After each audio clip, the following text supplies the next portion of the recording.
Յուրաքանչյուր մարդ ինքն է գրում իր կյանքի պատմությունը, ելնելով իր ապրած օրերից և ապագայի հանդեպ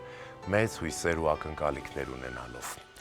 Կյանքը մենք ենք, մենք էլ կյանքի մի մասնիկն ենք և կյանքի մեջ կյանք արարողը։ Ողջույն սիրելի հեռուստադիտող, եթերում Խոստովանություն հեռուստանախագիծն է, ես Արայիկ Համբարձումյանն եմ և այսօր իմ տաղավարում պատիվ ունեմ հյուրընկալելու մաեստրո Երվանդ Երզնկյանին։ Բարև ձեզ։ Բարև ձեզ։ Շատ շնորհակալ եմ, որ չեք մերժել և այսօր իմ տաղավարի հյուրն եք և մենք միասին կանցկացնենք մի քանի րոպեներ այս տաղավարում ու կզրուցենք ձեր կյանքի մասին։ Պարոն Երզնկյան, որտեղ եք ծնվել, ովքեր են ձեր ծնողները։ Ծնվել եմ Երևանում։ Հայրս Դավիթ Երզնկյանը երաժիշտ էր, ջութակար և դիրիժոր, վերջի տարիներին իր կյանքի ղեկավարում էր Պարոնյանի անվան թատրոնի օրկեստրը, գլխավոր դիրիժորն էր, բայց ավաղն շատ շուտ մահացավ, 56 տարին չլրացած։ Մայրս և երաժիշտ էր, և դերասանուհի էր, և երգչուհի էր, և աշխատել այլի մուսիկամեդիայի թատրոնում, հետագայում իմ ծնունդից հետո մի քանի տարի հետո ինքը արդեն դուրս եկավ, թողեց բեմը և անցավ երաժշտության դասավանդման, ինքը դաշնակահար էր կրթությամբ նաև, և ուզում ասեմ երաժիշտների ընտանիքից եմ եղել, հայրիկիս ուրեմն պապան Ավետիքը դասատու էր և հիշում եմ ինչ-որ պիեսներ էր գրում, արվեստով էր նայել արվեստով էր զբաղված և բնիկ ալավերդցի էին նրանք, չնայած նախնիները գաղթել են Երզնկայից, բոլոր երզնկանիները գաղթել են Երզնկայից, և մյուս պապս Գուրգեն Ջանիբեկյանը դերասան էր, շատ երաժշտական մաս էր, շատ քանի գործիք էր նվագում, շատ լավ երգում էր, տատիկս իր կինը ուրեմն դերասանուհի էր Սունդուկյան թատրոնում, հետո իմ ծնվելուց հետո սկսեց ինձ էր պահում, դուրս եկավ աշխատանքից և ամբողջ կյանքը նվիրեց ինձ և ես ամենաշատը նրան եմ պարտական, նրանով ինչ որ հիմա դարել եմ, որովհետև ինքը շատ կիրթ կին էր, կրթված կին էր, հարուստ թիվլիզեցու ընտանիքից, շատ հարուստ մարդկանց ընտանիքից և բոլոր հայկական և ռուսական պատմությունները, գեղարվեստական ֆիլմերը, ինքը գրականությունը լրիվ ինքը ինձ պատմելով է սովորացրել և ես փոքր դեռ երեխա այդ ամեն ինչը ընդունել եմ, դրան զուգահեռ մամաս էլ դաշնամուրով նվագում էր կլասիկա և ես մեծացել եմ ընդամենը մի սենյականոց տանը, բնակարան էլ չէր, տատիս հետ, բայց այդ ամեն ինչը հասցրել եմ ընկալել։ Բրավո։ Հետագայում ուրեմն դպրոցում արդեն մենք ստեղծեցինք երաժշտական խումբ, չմոռանամ ասեմ, որ ես ավարտել եմ Սայաթ-Նովայի երաժշտական դպրոցը, չնայած մինչև այդ ընդունվել էի Չայկովսկու դպրոց, ուրեմն ջութակի, բայց հետո հիվանդացա և ինձ ասեցին, որ ավելի լավ է դաշնամուրով շարունակեմ, դրա համար տեղափոխվեցի Սայաթ-Նովայի դպրոց, որը ինձ շատ դուր չեկավ իհարկե,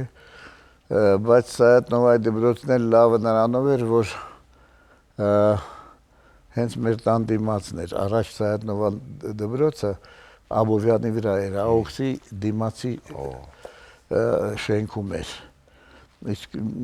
մեր տունը հենց Աբովյանի վրա էր, պետք է ասեմ, որ շատ հիշարժան են ինձ համար իմ մանկության տարիները, որովհետև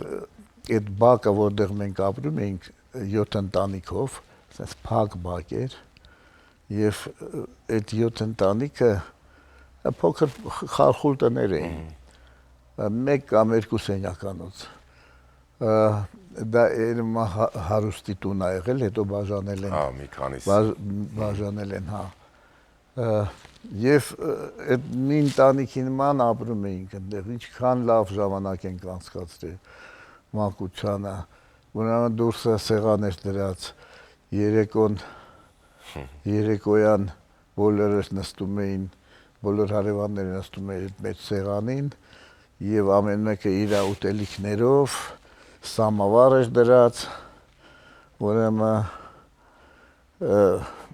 թե էին խմում, խաղեր էինք խաղում, էլ չեմ ասում երեխաները իրանց խաղերն էին խաղում եւ շատ հաճելի մանկություն եմ անցկացրել այդտեղ, տատս էլ ուրեմն սաղ երեխեքին հավաքում էր ու այդ պատմվածքները, բաները ինչ որ ինքը գիտեր գրականությունից, նա էլ նրանց էլ էր ուրեմն դասավանդում եւ հիշում եմ որ մի քանի սերունդ երեխայա մեծացրել ինք այնտեղ այդ առումով հետագայում որ ամուսնացա մենք տեղափոխվեցինք արդեն շենք եւ ինձ համար շատ խորթ էր շենքում ապրելը առաջինը ոչ մեկին չէր շատ քիչ մարդու էր ճանաչում եւ ինչ որ բոլորը փակ իրաց բնակարաններում իսկ sense մենք իրար տուն մտնել դուրս գալ կար ամբողջ օրը միասին բայց հետագայում ես ձեզ ասեմ որ հետագայում մենք այնտեղ մեր շենքում էլ արդեն ստեղծեցինք այդ մթնոլորտը որ դռները բաց էին հարևանները գնում էին իրար մոտ որովհետեւ ճիշտ է Խրուշչովյան մի սենյականոց բնակարան էր, պապայիցս ինձ հասավ, 15.5 մետրանոց Խրուշչովյան սենյակը, ուրեմն 30 հոգով քեֆ էինք անում, մեր աղջիկներն են ժամանակ փոքր էր, մի 10-12 տարեկան էր, մի սենյակը վերցրել էինք, սերվանտ ունեինք, մի հատ այդ սերվանտը սենց կիսել էր այդ սենյակը, այն կողմը ոնց որ ծառայից սենյակը էր, եւ բանը մագնիտոֆոն ունեինք լավ մագնիտոֆոն ունեինք այն ժամանակ բաբիննի ուրեմն մագնիտոֆոն ունեինք Ստիվի Վոնդեր էինք լսում բան աղջիկս դե քնած նայելը տենց ա մեծացել երաժշտության տակ էլի մեծացել է կրթվել է եւ ուզում ասեմ որ շատ ուրախ տարիներ էր շենքը նշանակություն չունի մարդուց է դա այդ մարդիկ սկսեցին պակասել, քաղաքային այդ բանը, կորիզը սկսեց գնալ դուրս, բայց չէի ասի, որ բոլորն են գնացել, ով որ մնաց, մինչև հիմա պահում ենք մենք այդ տրադիցիաները, այդ շարմը ինչ որ կա, ինչ որ ստեղծվել էր երևանցիների մթնոլորտում, որտեւ այդ Երևանը որ նայես նոր քաղաք է, հնադարյան քաղաք չի, եւ այդ քաղաքը, որ այսօր Թամանյանի Երևանը այսօր ստեղծվել են մարդիկ, եւ այդ մարդիկ պահում են մինչև հիմա այդ քաղաքի երեսը փորձում են պահել։ Իսկ դուք հին Երևանն եք ավելի շատ սիրում, թե նոր Երևանը։ Հին Երևանը ես սիրում եմ ոչ թե նոր Երևանը սիրում եմ նոր շենքերով, իսկ հին Երևանը սիրում եմ հին մարդկանցով։ Երևի բանը Գիտեք ինչ, հետո ես շատ ընկերներ ու ծանոթներ ունեմ, հասակակիցներ, որոնք միշտ հիշում եմ լավ օրերը եւ ոչ մի լավ բան չեն տեսնում այսօրվա Երևանի մեջ։ Ես համաձայն չեմ։ Ասում են առաջ գնում էինք Աբովյան փողոցով, ես տեսնում էինք Վահրամ Փափազյանին, Չարենցին, ասենք թե դե հիմա չեն տեսնում, որովհետև բոլորս մեքենա ենք քշում։ Այո։ Չէ, հիմա ուրիշ բան է։ Հիմա ավելի դժվար է այդ շփումները կազմակերպել։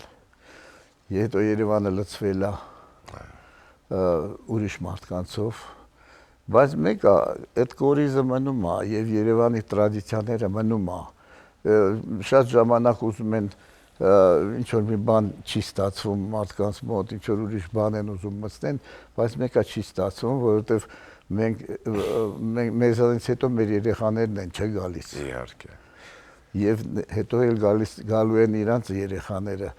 եւ մեկը այդ տրադիցիաները պահպանվելու է։ Դա կվերանա մենակ նրանից հետո, երբ որ բոլորը գնան,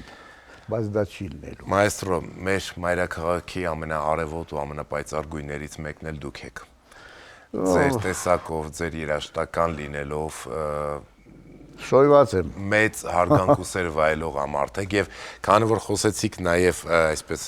փոքրիկ շատ հատված ընկերների մասին, հիմա ձեր ընկերներից մեկն էլ կմիանա մեր զրույցին։ Այո, մեր շատ ցելի Արթուր Իսպիրյանն է գալիս մեր տաղավար։ Արթուր, համեցեք։ Բարով եք եկել, համեցեք։ Արթուրը իմ աղջկա ընկերն է։ Համեցեք։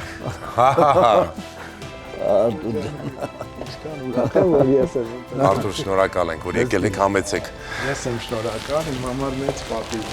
Մեզ համար էլ մեծ ուրախություն, որ ձեզ նման հրաշալի մարդկանցով է մեր տաղավարն այսօր լիքը։ Արթուր, կպատմեք այն պահը, երբ սկսվեց մտերմություն այս հրաշալի մարդու ընտանիքի հետ։ Մտերմությունը սկսել է 80-ականների վերջ, երբ որ 88-87 թվականին, երբ որ ես հանդիպեցի Զարա Երզնկյանին, որը հրաշալի երգչուհի է, ինձ համար լավագույն հայ ջազ երգչուհիներից է մինչև այսօր, եւ մենք հանդիպեցինք, ունենք մի շրջապատ,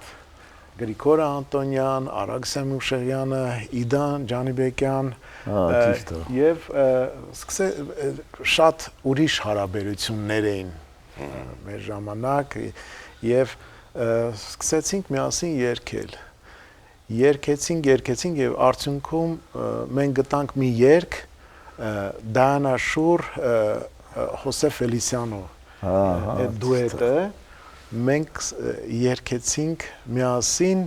փորձեցինք, հետո ու կլիպ ստացվեց։ Ու մայստրոն որ տեսա, ասաց ինչի՞ չեք ձայնագրվում, ասաց սիրուն երգում եք։ Ու առաջի անգամ իմ պրոֆեսիոնալ ձայնագրությունը, որ եղել է 6-րդ ստուդիայում, հիմա որ ձայնագրվում են, հա, ինձ համար մեծ պատիվ էր եւ հնչյունային ռեժիսորը Վովան, հա, շատ խստապահանջ վերին աստիճանի, բայց ժպիտ եկավ դեմքին եւ մեզ ձայնագրեց ու Հրանտ Մովսիսյանը մեզ նկարեց առաջի տեսահոլովակը, որ Հրանտը շատ շնորհքով տղա է, շատ ափսոս քիչ է աշխատում։ Նրան հիմա նպատից գործերի մեջ խեղդված է մեր։ Բավականին շատ բան է թողել Հրանտ Մովսիսյանը, հա, ժառանգություն է թողել։ Բայց դա որպես կլիպ առաջի կլիպներից է։ Առաջի կլիպներից էր եւ ասեմ մանակ այն ժամանակ շատ դժվար էր անգլերեն երգով եթեր դուրս գալ։ Հա, շատ փակ դռներ էին փակվում։ Միակ անգլերեն երգող, որը թույլատրվում էր եթերում, կարծեմ Տաթևիկ Հովհաննիսյանն էր, որ ինքը ավելի, հա, որպես ջազ երգող։ Ջազ երգչուհի է։ Եվ այդ ժամանակ ասում է, որ հարցնում են երբ եք ծանոթացել պարոն Երզնկյանի հետ, ասում են երբ որ պարոն Երզնկյանը ապրում էր Երզնկյան փողոցում։ Ճիշտ է։ Եվ մենք դարձանք ընկերներ եւ Զարայի հետ այդպես։ Հետո եղավ իմ ամենաերջանիկ երաժշտական կյանքը, որ մենք ես խնդրեցի պարոն Երզնկյանի եւ Մարտին Վարդազյանին, որպեսզի մենք ձայնագրվենք Երևանյան մի ալբոմ նվիրված Երևանին։ Մեծ գործ ենք արել։ Խոսում է Երևանը։ Երկու ալբոմ։ Երկու ալբոմ։ Երկրորդ ալբոմը դրանից հետո մենք ձայնագրվեցինք 60-ականների երգեր, իսկ հետո այնքան հետաքրքիր ու այնքան սիրահարված է այդ երգերին, որ հետո ձայնագրվեցինք նախապատերազմյան երգերը, Արտեմի Այվազյանի երգերից սկսած, Կոնստանտին Օրբելյանի ամենասկզբի երգերը, եւ ալբոմը կոչվում է խոսում է չէ Once Upon a Time in Yerevan, ժամանակին Երևանում ու հրաշալի նկարներ ու հիշողություն ունեմ այդ։ Ես էլ քանի որ ուշքս գնում եմ բաս գիտար նվագելու համար, որտեղ ջահելությունը անց եմ կացրել բաս գիտարի հետ։ Ես այնքան հաճույքով այդ ալբոմներում բաս գիտար նվագում, հա, Ցոլակուչը դաշնամուր, ես բաս գիտար եւ երկու թմբկահարներ էին, մեկը Գևորգն էր Խեչոյան, մյուսն էլ Ալբերտ Հովանեսյանը, որը այսօր մեր նվագախմբի դոցենտ, հա, Ակլիչկի դոցենտ։ Այո։ Շատ լավ, դե իսկ հետո ավելի շատ բախտս բերեց եւ ես հայտնվեցի Հանրային ռադիոյում, ինձ հրավիրեցին, որպեսզի սկսեմ թվայնացնել ձայնագրություն արխիվը, ամբողջ մեր այս տարի միջալուց այսինքն արխիվը չէ, ֆոնդը, ոսկե ֆոնդը, որոնք ձայնագրված են հին ժապավենների վրա, իսկ դրանցից մենք ստանում ենք մշակում, ստանում ենք զուլալ երաժշտություն եւ տեղադրում ենք կայքում, որպեսզի ամբողջ մեր հայ ժողովուրդը լսի, որտեղ տարիների ընթացքում այդ ժապավենը փչանում է, ինչքան ուզում ես լավ պահի, նա փչանում է։ Իսկ այդ շատ մեծ գործ արեց, ու մինչև հիմա անում է Արտուրը։ Շուտով վերջացնում ենք, բայց ես ուզում եմ ասեմ, արխիվը մենակ անցյալով չի, արխիվը ինքը ապրող կենթանի օրգանիզմ է եւ պետք է աճի անընդհատ, որովհետեւ այն ժամանակ լցրել են մեր կոմպոզիտորները այդ հրաշալի երաժշտությունը եւ ռադիոթատրոններ, հարցազրույցներ, իսկ հիմա դա պետքա շարունակվի եւ շատ ուրախ եմ, որ պարոն Երզնկյանը այսօր նորովի մատուցում է այդ հրաշալի երգերը եւ համարյա ամենօրյա ռեժիմով մեր արխիվը թարմանում է նոր գործիքավորումներով, նոր երգիչ-երգչուներով, երբ որ ասում են այն ժամանակվա երգիչ-երգչուները գիտեք ինչ էին, հիմա ինչ են, ես այդ կարծիքին չեմ։ Այսօր ունենք հրաշալի ձայներ, համաշխարհային մակարդակի ձայներ։ Մաշա Մնջոյանի նման երգչուհի, Սոնա Ռուբինյանի նման երգչուհի, Սուզաննա Մելքոնյան, Սուզի նման, Անուշ Ինգա Արշակյանները, իրանց նման երգիչներից շատ Պետրոսյանը չմոռանաս։ Այո, եւ գիտեք ինչ, տղամարդկանց չեմ կարող շատ թվարկել, որովհետեւ այս կանայք կին վոկալիստները ավելի շատ են, ավելի աշխատասեր են, ավելի ձգտող են, ավելի բեմական են եւ միգուցե չգիտեմ ինչ նախանգարում, կոմպլեքս նախանգարում, որ չգիտեմ որ, հա, բայց ամեն դեպքում շատ շնորհակալ եմ եւ մեր ժողովրդիկների անսամբլին Հանրային ռադիոյի, որ միշտ թարմացնում է երգերը, նոր միշտ երգեր են մատուցում եւ շատ շնորհակալ նաեւ ձեզ մայստրո ջան, որ դուք ամեն օր աշխատում եք, այդպեսի օր չկա, որ օրկեստրը փորձ չանի եւ ձայնագրություններ չունենա եւ մեր մեծերին չհիշեն բոլոր 100-ամյակները, 50-ամյակները, 75-ամյակները 20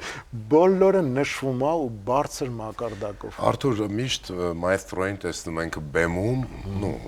ժողովուրդը, հասարակությունը տեսել է բեմում, հեռուստայի եթերում, համերգների ժամանակ, այլ այդ ամեն ինչից դուրս, ինչպիսին է մեր սիրելի մայստրոն։ Մայստրոն առօրյայում, աշխատանքային, կուլիսային կյանքում, այսպես ասենք։ Նույնպիսին է, ես կասեմ, ոնց որ բեմում է, այնպես էլ առօրյայում է։ Եվ ես ուզում եմ հիշեմ,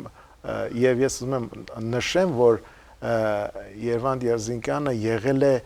պիոներներից, որը ստեղծել է խումբ երազողներ, Առաջի խումբն է եղել։ Առաջի ռոք խումբն է եղել ու տեսահոլովակը կա, լավ կլինի որ դուք տեսահոլովակը չէ, ֆիլմը։ Ֆիլմը, կինո համերգին այն ժամանակ կինո երազողներ, երազողներ հրաշալի ու այնտեղ Գարեգին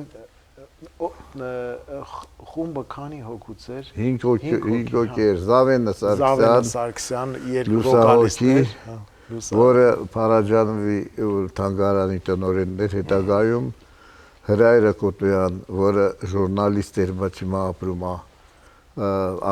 Ամերիկայում, Արմենը Զաքարյան մեր թմբկահար, ամենաուրախ տղան,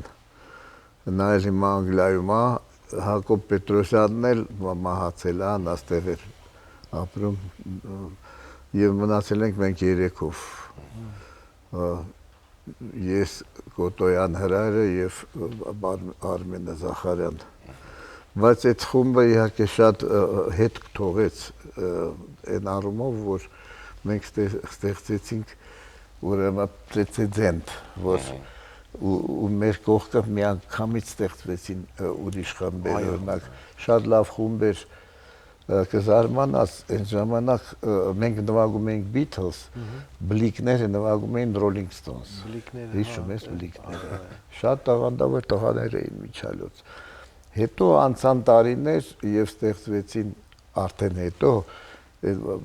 առաքյալները եւ մելոմանները, բայց մենք իրանց չէինք համարում ռոք խմբեր, մենք իրանց համարում էինք ավելի ռոմանտիկ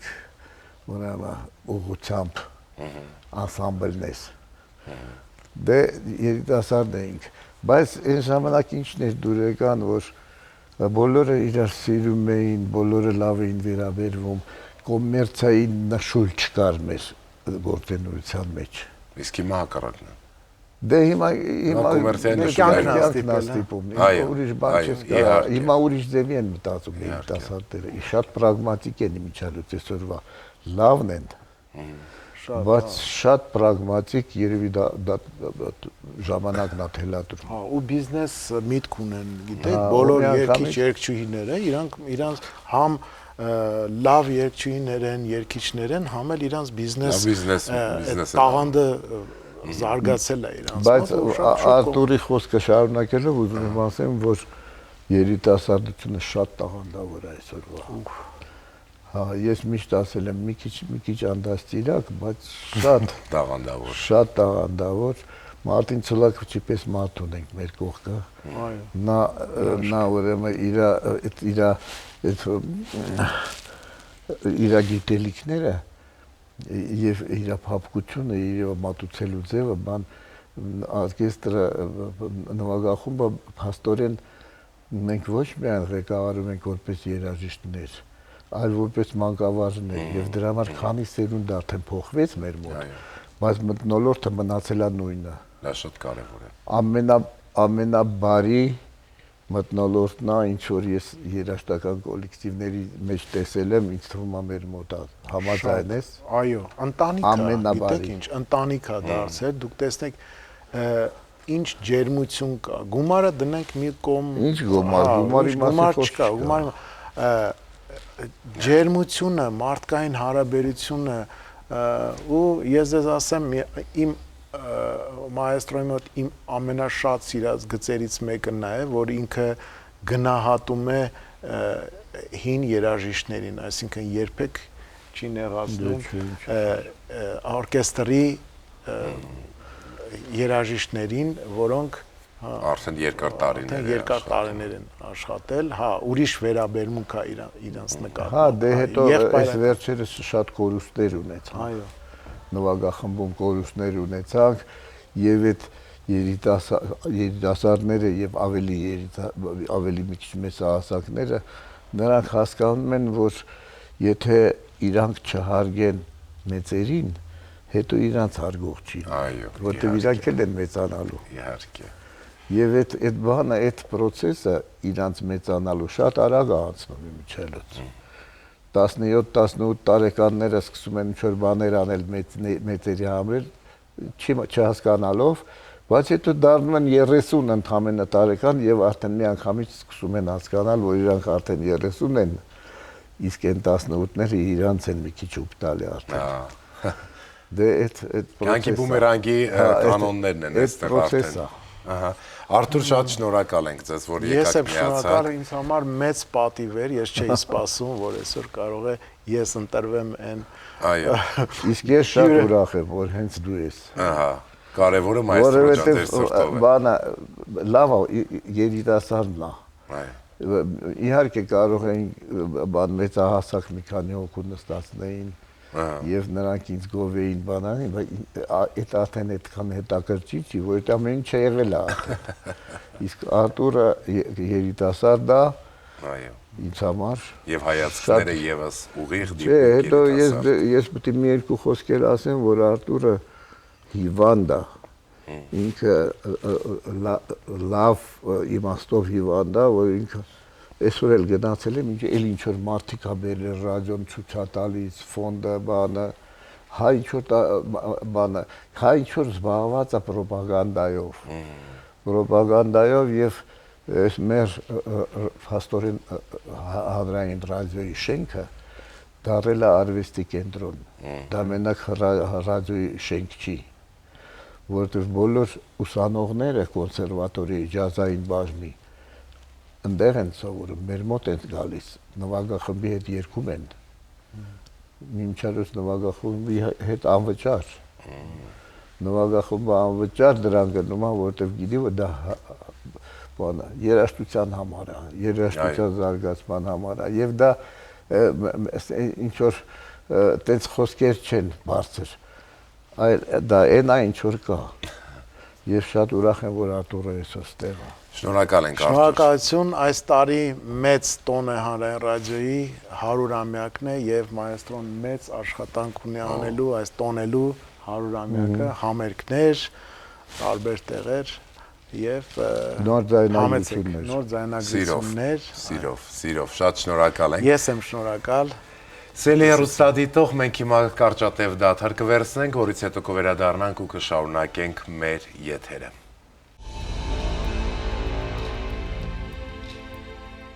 Վերադարձանք շարունակելու մեր եթերը, իսկ դուք մեր բոլոր եթերները կարող եք գտնել մեր YouTube-յան ալիքում, հետևելով Արայիկ Համբարձումյան էջին,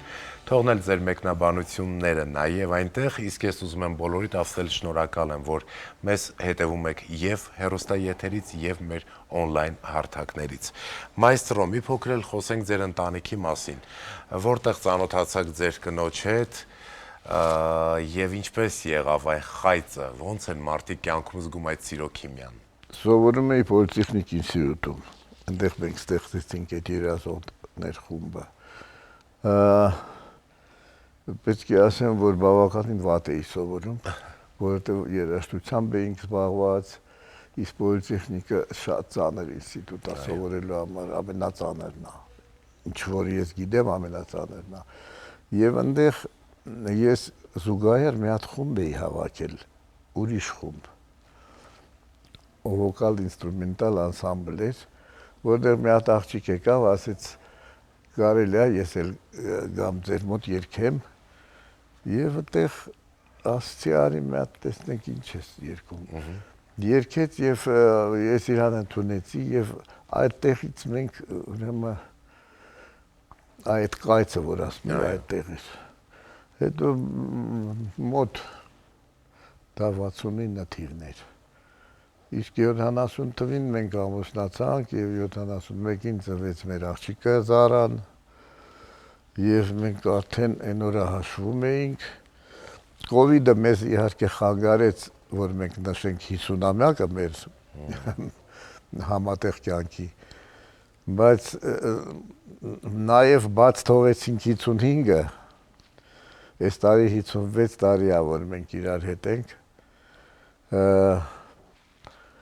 երևի 70-ը շատ ճոխ կնշենք, ես կարծում եմ, հույս ունեմ, որ 70-ը շատ ճոխ Իհարկե, շատ ճոխ նշելու եք։ Պարոն Երզնկյան, ընտանեկան երջանկությունը ինչի մեջ էլ, այդ բանալին, որ շատերը չեն կարողանում գտնել։ Դե ընտանեկան երջանկությունը նրա մեջ է, որ դու տուն ես գալիս։ Եվ հասկանում ես, որ դու եկար քո տունը։ Իսկ քո տունը մենակ տունը չի։ Ո՞վ է հետդ։ Հիմա այնպես է ստացվել, որ մենք երկուսով ենք մնացել, բայց կար ժամանակ, երբ ես ու կինս էինք, աղջիկս էր, աղջիկս սովորում էր այն ժամանակ, հետո ընդունվեց կոնսերվատորիա, ընդունվեց, ուզում ասեմ այդ process-ը, հետո թորս ծնվեց եւ իրանք գնացին Միացյալ Նահանգներ։ Եվ այդտեղ մեր կյանքը, այդ որ ասում ես ընտանեկան կյանքը կիսվեց։ Դուք շատ ընկերասեր եք։ Դրա մասին գիտեմ բոլորը։ Դուք էլ մեր բոլորի սիրելի մարդն եք, մեր մայրաքաղաքի ամենասիրելի գույներից մեկը, ինչպես քիչ առաջ նշեցի։ Մայստրո, ընկերներին ինչպես են ընտրում այս կյանքում։ Գիտես ինչ, բանը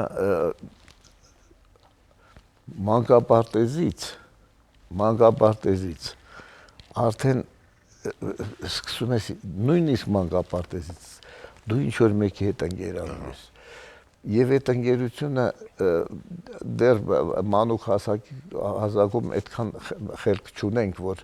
հասկանանք, տեսնենք ով է լավ, ով է, այդ սա ինտուիտիվ է ստացվում։ Այո։ Եվ պարզ է, որ մի հատ, երկու հատ ընկերն ունենում ես։ Հետո որ գնում ես դպրոցում մի անգամից երևում է մի քանի մեծ խումբ է, ասենք թե 30 հոգի ենք, այն ժամանակ դասարանները մեծ էին։ Այո։ Հիմա չգիտեմ մեծ են թե չէ, բայց այն ժամանակ մեծ էին դասարանները եւ դասարանում շատ տարբեր երեխաներ են։ Տարբեր խառնվածքի, տարբեր տեմպերամենտի, տարբեր գիտելիքների, տարբեր ինտելեկտի։ Այո։ Նույնիսկ երեխա հասակում արդեն երևում է տարբերություն։ Եվ դու կամաց մոտենում ես այն մարդկանց, ովքեր քեզ ավելի մոտ են, եւ իհարկե վտանգ կա, որ քեզ չընդունեն։ Օրինակ մարդիկ կան, երեխաները դաժան են։ Միշտ կոլեկտիվում գտնվում է մի հատ մարդ, որը մի քիչ ավելի թույլ է իրանցից։ Իր բանով, խարիզմայով մի քիչ ավելի թույլ է, ու դրանց սկսում են թե ինչ որ չեմ ասում խարքոծել, չեմ ասում ձեռ առնել, չէ, չնայած երեխաները սիրում են տենց բաներ։ Այո։ Այն ժամանակ, մեր ժամանակ կար այդ ամեն ինչը կար, բայց դա ավելի շուտ բարի բանի մեջ էր։ Նոտայով էր։ Հա, բարիության մեջ էր այդ ամեն ինչը։ Այսօր տենց չի, այսօր շատ դաժան են երեխեքը, անպայման դասարանում կգտնվեն մի քանի հոգի, որովհետև հիմա տարբեր խավի մարդիկ են սովորում իրար հետ, այն ժամանակ բոլորը հավասար էին։ Կարգերն ու բարքերն են փոխված հիմա։ Հա, հիմա ավելի սուր է այդ ամենը։ Մեր ժամանակ տենց էր եւ մոտենում ես նրանց, ով քեզ ավելի մոտ է։ Հետո բարձվում է, որ այդ մարդիկ, ով քեզ ավելի մոտ է, բավականին շատ են։ Բավականին շատ է եւ ստեղծվում է մի ընկերություն, դպրոցական ընկերություն, որը մինչեւ կյանքի վերջ է։ Մեզանից մի քանի հոգի ենք մնացել դասարանում։ Այսօր դժբախտաբար այդ 30 հոգուց երևի մնացել ենք 4-5-ը։ Բայց ամեն տարի Հավաքվում եք։ մեկը հավաքվում ենք։ Հրաշալի է։ Ամեն տարի հավաքվում ենք, հիշում ենք մեր անցած տարիները եւ տեսնում ենք, որ ոտքի վրա ենք հələ։ Ով որ մնացել է, հա, ոտքի վրա ենք, ոչ միայն ֆիզիկապես, այլ եւ հոգեպես եւ մտավոր։ Եվ դա շատ ուրախացնում է ինձ, որ մենք դեռ ունակ ենք այդ ամեն ինչը տեսնելու եւ զգալու։ այդ ընկերությունը։ Այդ հետո գալիս են ուրեմն ուսանողական տարիները։ Այնտեղ դու սկսում ես ձեռք բերել ընկերներ, որոնց արդեն ընտրում ես ավելի շատ։ Հասկանում ես, բանը դպրոցում չես ընտրում, դու ընտրում ես էլի ինտուիցիայով ավելի շատ։ Այստեղ արդեն ավելի աչքաբաց ես եւ այն ընկերները, ում որ դու ընտրեցիր, դառնում են քո շատ մոտիկ ընկերները ու դրանք հաստատ շատ չեն։ Այո։ Շատ չեն։ Հետո գալիս է մի պերիոդ, երբ որ սկսում ես ընկերներին կորցնել։ Երբ որ սկսում ես կորցնել, շատ ծանր պերիոդ է, եւ գիտես ինչն է ուրախալին, որ այդ կորցնելու հետ միասին մեկ էլ նոր ընկերներ ես ձեռք բերում, արդեն մեծ հասակում։ Իսկ տենց լինում է։ Իսկ մեծ հասակում, որ ընկերներին ձեռք ենք բերում, նրանք ինձ թվում է միշտ մնում են։ Ավելի հասուն տարիքում։ Գիտես ինչ, արդեն հասուն տարիքում արդեն էլ բան չկա բարձելու։ Եվ բան չկա ուզելու մեկը մեկից։ Ամեն մեկը կայացած մարդիկ են։ Այո։ Օրինակ մենք հիմա ես շատ քիչ ընկեր ունեմ հիմա։ Այն որ ընկերը, գիտես որ ընկերն է, որ կարաս ժամը 2-ին գիշերը զանգ տաս ու չմտածես, որ ուշ ես զանգ տալի։ Այդտենց մարդիկ շատ քիչ են, 2-3 հոգի կարող է լինեն, եւ մենք օրինակ մի քանի ընկերով ամեն Կիրակի ժամը 12-ին հանդիպում ենք, մի հատ սուրճ ենք խմում։ Բրավո։ Ամեն Կիրակի 4-5 հոգի ենք։ Եվ դա մեզ բան է, լիցք է տալի, գիտես։ Կյանքը այսօր շատ դաժան է, ծանր է, եւ ամեն ինչը ֆինանսական լավ կամ վատ լինելու մեջ չի։ Կյանքը շատ դաժան է դարել։ Եվ ստրեսներ են շատ, միշտ ստրեսների մեջ ես, միշտ ինչ-որ բանի մեջ ես, եւ միջազգային դրությունը իրար չի գալիս, խառնված է, եւ այդ հանդիպումները պատկերացրու, մենք հանդիպում ենք, խոսում ենք քաղաքականությունից, խոսում ենք ամեն ինչից, խոսում ենք, լիցքաթափվում ենք եւ գնում ենք տուն։ Այո։ Դա ձեզ մոտ ոսկե կանոն է, հա, յուրաքանչյուր Կիրակի ժամը 12-ին պետք է։ Եթե ինչ-որ մեկը չի կարողանում, իրան բացակայ են դնում այդ օրը։ Հրաշալի է։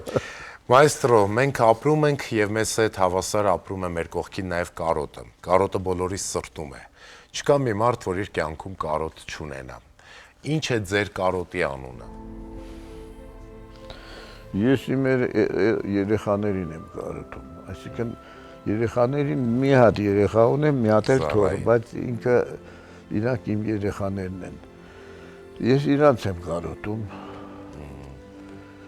Ես գիտես ինչ երևի ինստինկտ է ինչա բանը, բայց ես շատ չեմ սիրում հետ նայել։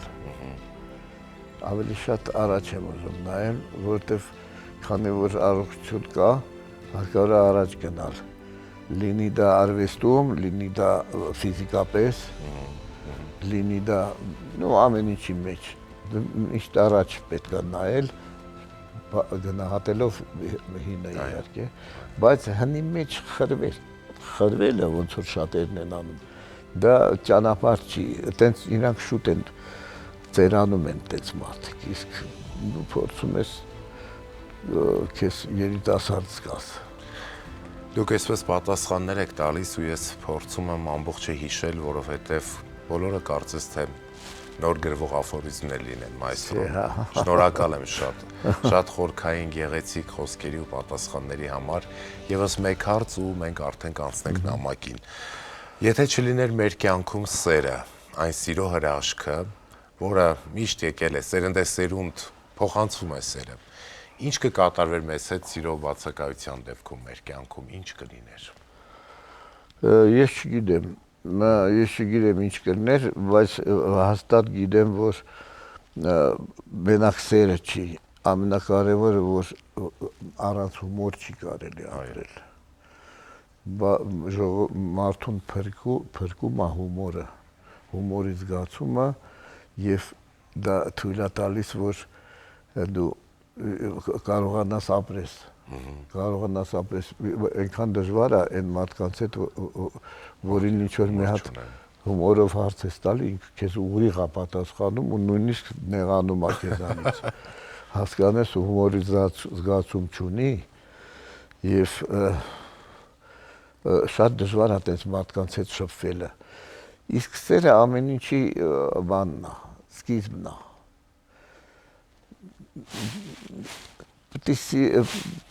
Սերը պետք է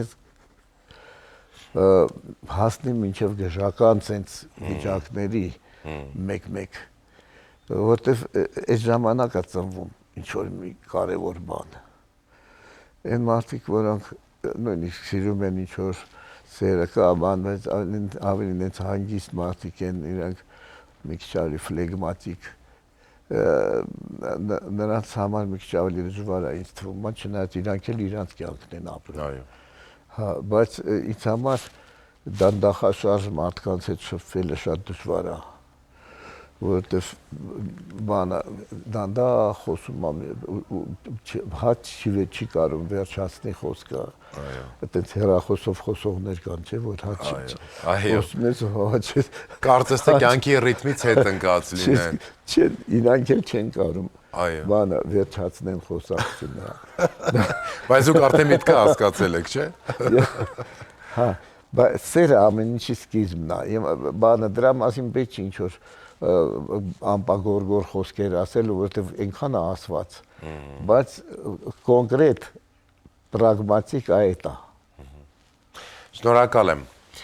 Մայստրո ջան, ձեզ փոխանցում ենք այս հետաքրքիր նամակը, որը անուն է։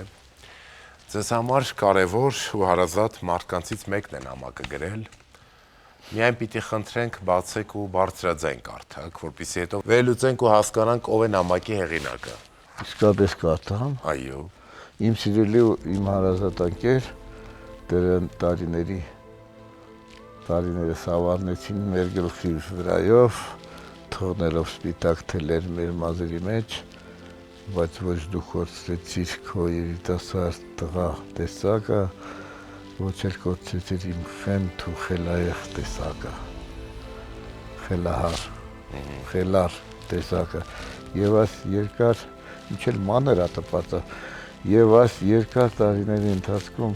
մի վայրկյան անգամ չի պակասել իմ սերը, հարգանքը, հիացմունքը քո մարդ տեսակի, երաժիշտ տեսակի, կիրթ ու բարեհամբույր տեսակի։ Դեպքերը շատ են, բայց միայն մի օրինակ կբերեմ, երբ մեր մտերիմ ընկերների երեխան ուշաթափվեց, դու առաջինը արագորեն հասցրիր հիվանդանոց, միացնելով լույսերդ եւ ազդանշանդ, որ բոլոր վարորդները հասկանան վիճակի լրջությունը եւ բացեն ճանապարհդ։ Այո, երեխային փրկեցիր։ Մեր խոնարհումը քեզ սիրելիս եւ թող Աստված քո բոլոր գործած բարիքների համար հազարապատիվ բացատրի քեզ։ Հա, այս դեպքը հիշում եմ ես։ Ես հիշում եմ Գոգայի իմ ընկեր։ Իսկ ով է նամակը գրել, ով գիտի այդ դեպքի մասին։ Ինչ, չգիտեմ։ Հասմիկ Տեր Կարապետյան։ Հա, այդպես եմ մտածեցի, որ Հասմիկի բանը բառապաշարն է։ Այո, Հասմիկ Տեր Կարապետյանն է նամակի հեղինակը։ Հասմիկը մենք հարևաններ էինք։ Եվ շատ լավ հարևաններ էինք։ Ուրեմն Հասմիկը ճիշտ է, Հասմիկը կլուբից ապրել էր մեր տակի բնակարանում, բայց այնքան իրանց ջրեցինք, մինչև գնացին ուրիշ բնակարան կողքի մուտքում։ Հա, իսկ Գոգան դա մի չտեսնված տղա էր, բժիշկ, որը հիվանդ էր եւ մահացավ, շուտ մահացավ, եւ բանը եղավ մի դեպք, երբ որ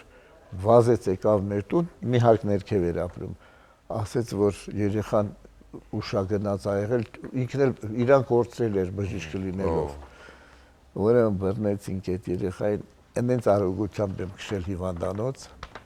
չես պատկերացնի։ Ու փրկվեց այդ երեխան։ Հա, փրկվեց։ Մի անգամ էլ մի հատ ընկեր ունեմ Արտուշան։ Մի անգամ էլ նրանց տանն էի, մեկ էլ տենամ էս Արտուշան սկսել է ուրեմն իր մոտ ալերգիայի պրիստուպ էր, որ ուղում է ներսից։ Ու սկսում է խեղդվել, այ մի անգամ էլ էլի տեց արագ, ես սիրում եմ արագ քշել։ Մայստրո, ձեզ հոգաչափ շնորհակալ ենք, որ ձեր այսօրվա ժամանակից տրամադրեցիք, եկաք մեզ հյուր եւ մեր տաղավարը լցվեց գեղեցիկ ու իրական պատմություններով։ Ես էլ եմ շնորհակալ։ Շնորհակալ եմ անչափ, ինձ համար մեծ պատիվ էր ձեզ հյուրընկալելը։ Ձեզ երկար եւ առողջ տարիների կյանք եմ մաղթում, շարունակեք ստեղծագործել, մենք ձեզ շատ սիրում ենք ու նորից պիտի ասեմ, դուք մեր Երևանի գույնն եք։ Ամենատակ գույնը։ Շնորհակալություն, շոյված եմ։ Շնորհակալ եմ։ Այսպիսին էր մայստրո Երվանդ Երզնկյանի կյանքի պատմությունն ու խոստովանությունը։ Սելի հեռուստադիտող, դուք էլ խոստովանեք, միգուցե վաղն արդեն ուշ լինի։ Իսկ մենք կհանդիպենք նոր ու հետաքրքիր պատմություններով։